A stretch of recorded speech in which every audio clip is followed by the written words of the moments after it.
So hello friends and welcome back again at Alpha Classes. चलिए, तो जय my self दिव्यांग भारद्वाज। जैसे कि आप सब लोग जानते हैं, क्लास 6 की हिस्ट्री यहाँ पे चल रही है। आप सब लोग आज चैप्टर 6 का लास्ट कर लेते हैं, क्वेश्चन आंसर तक आज हम कंप्लीट कर लेंगे, ठीक है ना। और फिर मंडे से हम चैप्टर 7 करेंगे, ठीक है ना। और कल की क्लास में मैं बता दूं, कल की क्लास में जो क्लास 9 का और क्लास 10 का जो सिलेबस जो चेंज हुआ है ना, उसके बारे में हम कल बात करेंगे। Only 9 and 10, not 11 12। कभी कभार टंग ऑफ स्लिप हो जाती है, ठीक है ना। तो टंग स्लिप हो जाती है कभी कभार, ठीक है ना। तो कोई बात नहीं। कल हम 9 और 10 का जो सिलेबस जो चेंज हुआ है, यानी कि जो हटा दिया गया है, उसके बारे में हम कल बात करेंगे, ठीक है ना। चलिए, तो कल हम कंप्लीट कर चुके थे संधि तक। संधि तक हम कल कंप्लीट कर चुके थे। आज हम बात करेंगे विहार, आश्रम और जो आपका अन्यत्र होता है, यानी कि एल्सवेयर और क्वेश्चन आंसर आज हम कंप्लीट कर लेंगे, ठीक है ना। बात करते हैं बिहार की, बिना टाइम गवाए, मोनेस्ट्रीज यानी कि बिहार यानी कि मोनेस्ट्रीज, ठीक है ना। देखो, संघ के बारे में मैंने क्या बताया था कि भाई संघ में वे लोग रहते थे जो अपना घर त्याग के आ जाते थे। बिहार भी सेम ही था, बिहार भी सेम ही था। जैन व बौद्ध भिक्षु के लिए ही ये था, ठीक है ना। क्या होता था कि भाई देखो, जैन और बौद्ध धर्म के लोग ऐसा करते थे कि भाई वे घूमते रहते थे। घूमते घूमते क्या करते थे, घूमते घूमते मान लो घूमते घूमते वो शिक्षा देते थे, पूरे साल में घूमते रहते थे। कभी आज इधर है तो कल परसों या पहले दिन, यानी कि 2-4 दिन बाद कहीं और मिलेंगे, तो वे घूमते रहते थे। तो क्या होता था कि जब वर्षा से में जब यात्रा कठिन हो जाती थी, अब भाई एक तो होता है कि भाई केवल संघ में ही रह रहे हैं, कि भाई ना बस अपने आसपास के ही इलाकों में जाके और फिर वापस संघ में आ जाते थे, ठीक है ना। लेकिन एक होता था भाई दूर दूर रहते थे। तो अब मान लो भाई यात्रा कर रहे हैं, बारिश हो गई, तो फिर ठहरेंगे कहाँ, है ना। यात्रा कर रहे हैं भाई, मान लो इन्होंने कहा कि भाई आज भाई मुझे क्या बिहार से जम्मू कश्मीर जाना है, ठीक है ना। तो भाई यात्रा शुरू कर दी, लेकिन बीच में हो जाती है बारिश, तो वो रहेंगे कहाँ पे। तो भाई क्योंकि चल रहे हैं, भाई चलते चलते भाई ऐसे तो है नहीं भाई एकदम से बना देंगे, ठीक है ना। या भाई शिक्षा दे रहे हो तो भाई शिक्षा तो चलो भाई 10 दिन तक चली, तो भाई पहले तंबू वंबू लगा देंगे उसके बाद, ठीक है ना। लेकिन यात्रा कर रहे हैं तो कहाँ पे रहेंगे, तो उनके लिए बिहार सेटअप करेंगे, ठीक है ना। तो बिहार सेटअप करेगा, मान लो वर्धा सेतु में यात्रा कठिन हो जाती है, तो उन्होंने देखा कि भाई अब भाई बिहार आ गया, भाई हम यहाँ पे निवास कर सकते हैं, ठीक है ना। ऐसे में हो जाता है, ठीक है ना। भाई प्रारंभिक जो बिहार है, यानी कि जो स्टार्टिंग हुई बिहार होगी, अगर जो स्टार्टिंग में देखे बिहार हो, अगर जो स्टार्टिंग में देखे, तो स्टार्टिंग में बिहार किस चीज के होते थे, लकड़ी के। किसके, लकड़ी के, ठीक है ना। या फिर और बाद में किस चीज के होने लगे, बाद में होने लगे ब्रिक्स के, यानी कि ईट के। ईट के हो गए, पत्थर के हो गए, ठीक है ना, इस चीज के। और जो सबसे मेन देखे गए, सबसे मेन की बात बताऊं, देखो मजा आएगा। सबसे मेन है आपके, जो मिले हैं कहाँ पे, आपके पश्चिमी इंडिया से। कहाँ से, तो लिख देता हूं आपका पश्चिमी भारत से, यानी कि आपका वेस्ट इंडिया से, वेस्ट इंडिया साइड से मिलते हैं आपको, ठीक है ना। वेस्ट इंडिया साइड जान रहे हो, आपका कहाँ पे थोड़ा वेस्ट इंडिया साइड, यानी कि गुजरात साइड जाओगे तो, ठीक है ना। तो क्या हुआ कि यहाँ पे पता किस चीज के मिले, यहाँ पे पहाड़ियों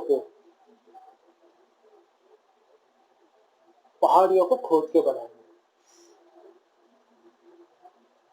जान रहे हो कैसे, अब मैं बताता हूँ कैसे। मान लो एक पहाड़ हुआ, ठीक है ना। तो उसमें जैसे गुफा नहीं बनाते, एक तो होती है नेचुरली बन गई, एक होती है जो इंसान द्वारा बनाया है, तो वैसे ही मतलब गुफा गुफा टाइप बना दी, वहां पे कमरे बना दी कि भाई वहां पे भी आराम कर सके, ठीक है ना। बिहार में इतना ही था, ठीक है ना। सेम कंडीशंस थी, सेम रेगुलेशंस थे, जैसे वहां पे थे संघ में। सेम चीज थी, बिल्कुल सेम थे, बस सिर्फ एक ही चेंज आता है कि संघ में क्या करते थे लोग कि भाई आसपास की जगह से ही, मतलब रोज के रोज संघ में वापस होना चाहता था। बिहार किस वजह से बनाया गया कि भाई यात्रा करते हुए आराम करने के लिए, ठीक है ना। बस इतना चेंज है, और कोई चेंज नहीं है। बात करते हैं आश्रम व्यवस्था, बात करते हैं आश्रम व्यवस्था की, जो हिंदू धर्म का एक मेन पार्ट रखता है। आश्रम व्यवस्था, देखो क्या हो रहा था जब बौद्ध धर्म, जैनिज्म धर्म और अलग अलग विचारक अपने अपने किताबें और क्वेश्चन आंसर ढूंढ देते हैं, जैन धर्म और ये चल रहा था, उसी समय हिंदू धर्म में आश्रम स्थापित होने लगे थे, आश्रम व्यवस्था चलने लगी थी। इस समय क्या हुआ, आश्रम व्यवस्था का वो प्रचलन होने लगा आराम आराम से, मतलब आश्रम व्यवस्था आने लगी। 4 आश्रम हमारे होते थे। First is, first is brahmacharya, brahmacharya, brahmacharya. Second one is grihastha, second one is grihastha. Third one is third one is third one is वनस्पत्र, वनस वनस वनप्रस्थ, सॉरी वनप्रस्थ, ठीक है ना। और फोर्थ वन इज संन्यास,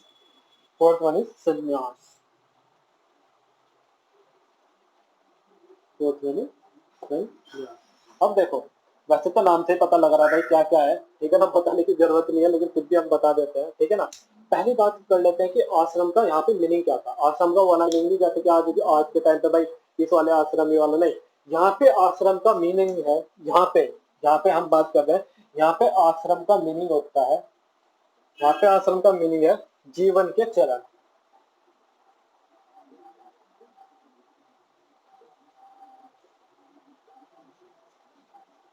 अगर जो कभी बड़ों की बात सुनी हो, मतलब कि जो हमारे यहाँ के जो पूर्वज से, मतलब बड़े बूढ़े, वे कहते हैं कि हर चीज की एक उम्र होती है, शादी की एक उम्र होती है, हर चीज की एक उम्र होती है, वे कहते हैं, ठीक है ना। तो देखो, इसी तरीके से ब्रह्मचार्य है, गृहस्थ, वनस्पति और संन्यास आश्रम बांटे गए। जैसे में क्या था, क्लास 6 की उसमें एज नहीं दे रखी, तो मैं यहाँ पे डिपेंड भी नहीं करूंगा। तो ऐसे था कि भाई एक एज तक तो चलता था ये, फिर उसके बाद ये चलने लग गया था। यानी कि मान लो 18 साल तक तो चला ब्रह्मचार्य, फिर 18 से 25 तक घर, 25 से 50 तक ये, और 50 के बाद ये, ऐसे चलता था, ठीक है ना। वैसे ये मत नोट करना, क्योंकि इसके बारे में जो एज सिस्टम है वो अभी नहीं आया, 7th या 6th में बात करेंगे, ठीक है ना। चलो, तो ब्रह्मचर्य का मतलब आप समझ ही गए होंगे। ब्रह्मचर्य का मतलब है कि यहाँ पे आदमी जो था ना, जो व्यक्ति था, वो क्या करता था, वो सादा जीवन व्यतीत करता था। सादा जीवन व्यतीत करते हुए वेद वेदों का अध्ययन करता था, यानी कि एक तरीके से student life, student student life यहाँ पे थी, ठीक है ना, एक तरीके से। गृहस्थ में क्या होता था, ब्रह्मचर्य में क्या हुआ, सादा जीवन लाइक भाई अध्ययन करते हुए लाइक स्टूडेंट लाइफ। गृहस्थ में क्या हुआ, विवाह हो गया, विवाह हो गया, और जो अपने लगा, यानी कि अपना गृहस्थी पे ध्यान दिया, बच्चे हुए, मतलब कि पूरा पूरा ध्यान जो था वो गृहस्थी पे रह गया। मतलब कि अब तक क्या हुआ था, वेदों से, अब यहाँ पे वेदों, अब यहाँ पे अध्ययन वध्ययन सब छोड़ दिया इसने, ठीक है ना। अब यहाँ पे क्या हुआ, यहाँ पे सिर्फ अपने गृहस्थी पे ध्यान दिया, कि भाई अपनी पत्नी पे ध्यान दिया, बच्चों पे ध्यान दिया, अपना गृहस्थी कैसे चलानी है उस पर ध्यान दिया, ठीक है ना, घर कैसे चलाना उस पर ध्यान दिया। वनस्पत्र, वो वन वन वन प्रस्थ, वानप्रस्थ, वानप्रस्थ में क्या होता था, वानप्रस्थ जंगल में चले जाते थे ये लोग, ठीक है ना। और सन्यास में क्या हुआ, सब कुछ त्याग दिया। अब क्या होगी कि सर जंगल जाने में त्याग करने में क्या अंतर है, अब मैं बताता हूँ, देखो क्या अंतर है। जंगल में ये अपनी वाइफ को लेके जा सकते थे, लेकिन ऐसा नहीं है कि मतलब वहां पे ये फिजिकल नहीं हो सकते थे, कुछ नहीं हो सकते थे, सिर्फ यहाँ पे ये पूजा पाठ ही करते थे, मतलब जो ध्यान लगाते थे, तप करते थे, सिर्फ तप करते थे, और शिक्षा वगैरह प्रदान करते थे जंगल में। लेकिन यहाँ पे क्या होता था, सेवा करने के लिए इनकी वाइफ इनके साथ हो सकती थी। लेकिन त्याग में क्या होता है, संन्यास के टाइम पे इनके साथ कोई नहीं रहता था, कोई भी नहीं, इनकी पत्नी भी नहीं रहती थी, अकेले रहते थे, अकेले अपने आप सब कुछ करना, और सन्यासी के बाद अपना डेथ हो जाती थी, ठीक है ना। चलो एक बार देख लेते हैं दोबारा से। ब्रह्मचार्य में स्टूडेंट लाइफ जीते थे, गृहस्थ में एक हस्बैंड की लाइफ जीते थे, एक फादर की लाइफ जीते थे, और अपने घर पे ध्यान देते थे। बृहस्पति में जंगल में चले जाते थे अपनी वाइफ को लेके, बच्चों को लेके नहीं, सिर्फ वाइफ को लेके, ठीक है ना। लेकिन फिजिकल वगैरह कुछ नहीं हो, मतलब कि एक तरीके से फिजिकल रिलेशनशिप नहीं रखी जाती थी। जो स्त्री थी, जो उनकी वाइफ थी, वो उनकी सिर्फ सेवा करती थी, ठीक है ना। फिर सन्यास में सब कुछ त्याग देते थे, घर वगैरह सब। आश्रम का मतलब है जीवन के चरण से, जीवन के चरण से। अब देख लेते हैं एल्सवेयर, यानी कि अन्यत्र। तो आप बात करते हैं एल्सवेयर की। एल्सवेयर में मैप में आप देख लेना क्या अपना ईरान, ईरान की बात करते हैं, ठीक है ना। तो जिस समय यहाँ पे बुद्धिज्म और जैनिज्म जो धर्म थे वे आ रहे थे, उसी समय ईरान में एक क्या हुआ, जरस्तु नाम के, इस नाम से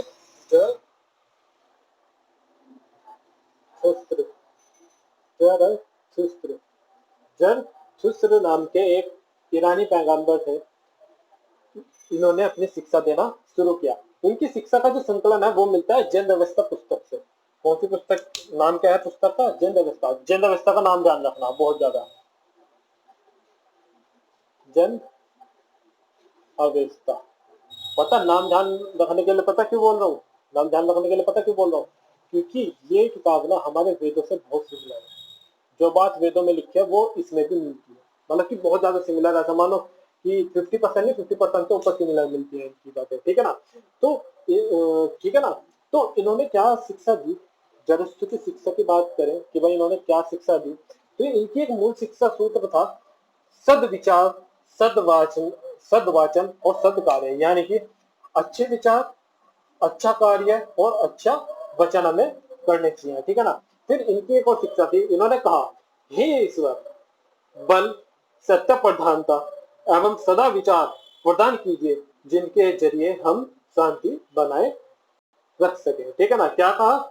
हे ईश्वर, बल, सत्य प्रधानता एवं सदविचार प्रदान कीजिए जिनके जरिए हम शांति बनाए रख सके, ठीक है ना। ये भी इन्होंने कहा। फिर एक चीज और लिखी गई कि 1000 से भी ज्यादा अधिक वर्ष तक जो था जरूर जो थे जरूर जरूर जरथुस्त्रवाद, जरथुस्त्रवाद में बोला गया, जो इनके शिष्य थे, मतलब कि जिन्होंने इनके धर्म का एक तरीके से पालन करा, जिन्होंने इस धर्म को अपनाया, ठीक है ना।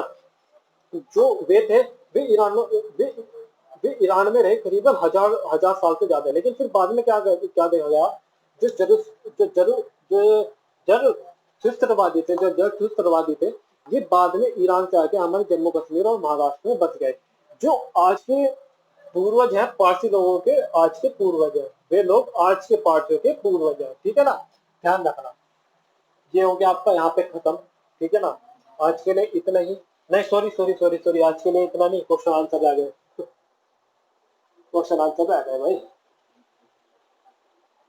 क्वेश्चन आंसर्स बात करते हैं, क्वेश्चन आंसर्स की, ठीक है ना। कंप्लीट हम क्या क्या कर चुके, सन हमने कल कंप्लीट कर दिया, विहार कंप्लीट, आश्रम कंप्लीट, अन्यत्र कंप्लीट, यानी कि विहार मोनेस्ट्रीज कंप्लीट, आश्रम व्यवस्था कंप्लीट, अन्यत्र यानी कि विहार कंप्लीट, और क्वेश्चन आंसर अभी हम कर रहे हैं। क्वेश्चन आंसर मेरे को सिर्फ एक ही मेल मिला, पहले कीवर्ड्स देख लो, यानी कि जो मेन डेट्स है, एक है आपकी अप्रोक्स 2500 साल पहले, अप्रोक्स 25 ईयर्स पहले, 2500 वर्ष पहले, 2500 वर्ष पहले क्या हो रहा था, उपनिषदों के विचारक, यानी कि उपनिषदों में बात कहने लगी भाई हवन किस लिए होते थे वगैरह वगैरह, ठीक है ना। और जैन जैन धर्म और जो बुद्ध धर्म था वो सामने आ गए थे, ठीक है ना। उसके बाद 1500 वर्ष पहले अप्रोक्स 1500 वर्ष पहले, अप्रोक्स 1500 वर्ष पहले क्या हो रहा था, जैन ग्रंथों का लेखन हुआ। मैंने अब तक क्या कहा कि भाई वे मौखिक रूप से हो रहे थे, लेकिन 1500 साल पहले जो किताबें लिखी गई, आज की जो शिक्षा दी जा रही है जैन धर्म की, वो इनसे ही दी जा रही है, ठीक है ना। फिर जो मेरे को सिर्फ एक ही क्वेश्चन मेन मिलता है वो आपका है क्वेश्चन नंबर 6, क्वेश्चन नंबर 6। ये बात मैं बताने वाला था लेकिन ये मेरे दिमाग से निकल गई, ठीक है ना। तो क्वेश्चन आंसर में आ गए, बहुत बड़ी बात है, ठीक है ना।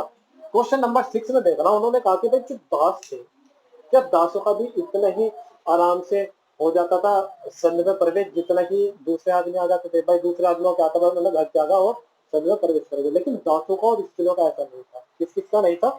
दासों का और स्त्रियों का। किस किसका बोला मैंने?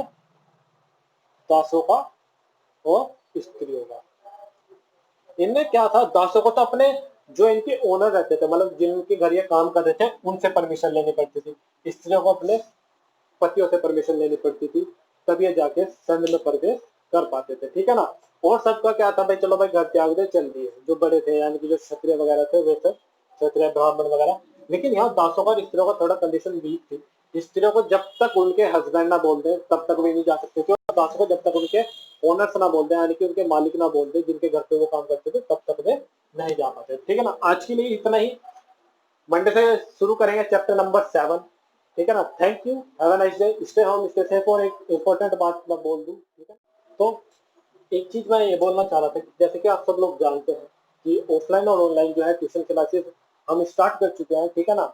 तो तो भाई जिसे ऑनलाइन और ऑफलाइन क्लास अटेंड करनी हो वो हमें व्हाट्सएप पे, एफबी पे, इंस्टा पे या ईमेल पे आप हमें, मैं लिंक प्रोवाइड करा देता हूँ डिस्क्रिप्शन में, आप उससे हमें कॉन्टेक्ट कर सकते हैं, ठीक है ना। न्यू थीम न्यू वेज, यानी कि आज सब लोग जानते हैं कि थीम चेंज करी है हमने हमने अपने अपने दोनों चैनलों की, ठीक है ना।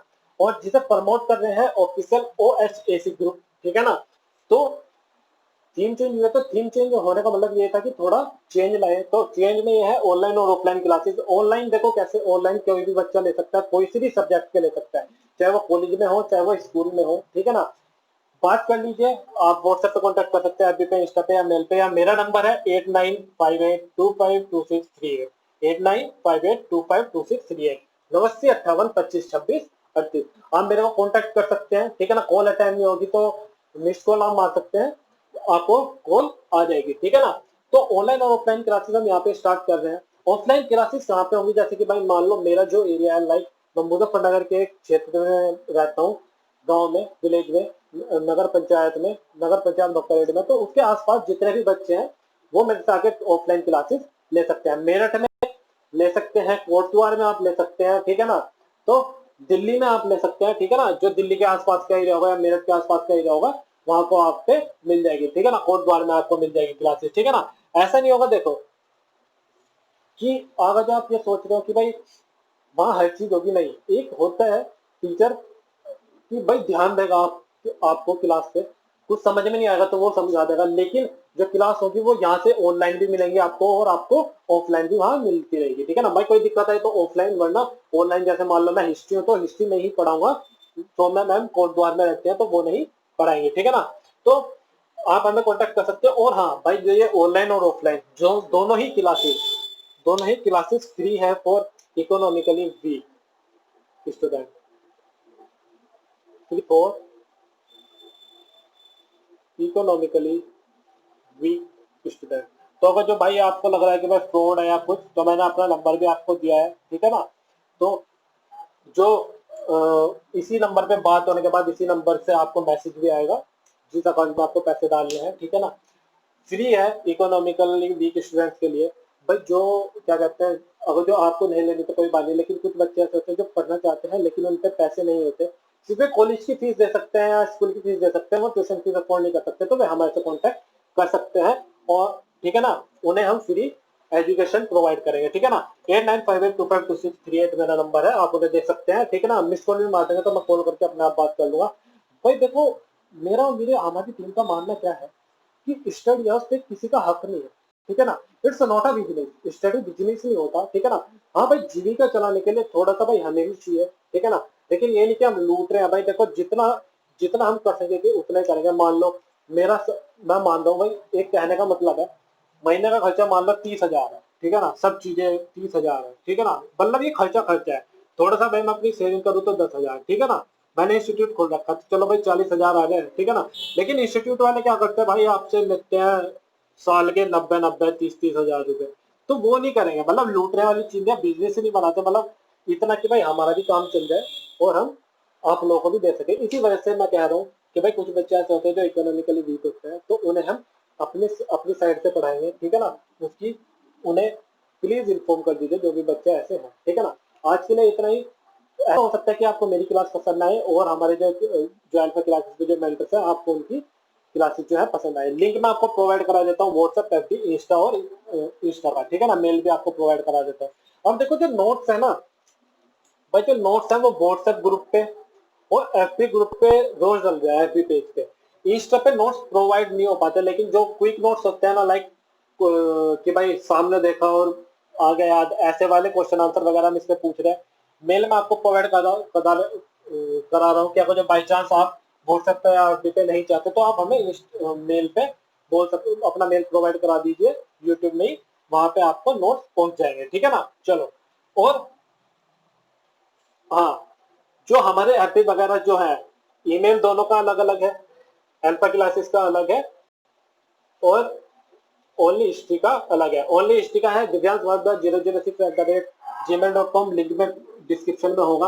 अल्फा क्लासेस का भी डिस्क्रिप्शन में होगा। मानव एंड दिव्यांश शर्मा कुछ ऐसे में है, ठीक है ना। चलिए, ठीक है। न्यू थीम न्यू बेस, ठीक है ना। कल हम बात करेंगे अल्फा क्लासेस की, बात कर रहा हूँ, कल हम अल्फा क्लासेस में बात करेंगे only and only class 9th and 10th का जो सिलेबस चेंज हुआ है सीबीएसई के द्वारा, जो टॉपिक छपाए गए हैं सिर्फ उनकी, ठीक है ना, सिर्फ only and only alpha classes के। आज के लिए इतना ही। हो सके तो भाई बता देना बच्चों को, मेरा नंबर है 8958252638। मिस कॉल भी करेंगे, कॉल मैं अपने आप कर लूंगा, ठीक है। आज के लिए इतना ही। Thank you, have a nice day, have a good day, stay home, stay safe.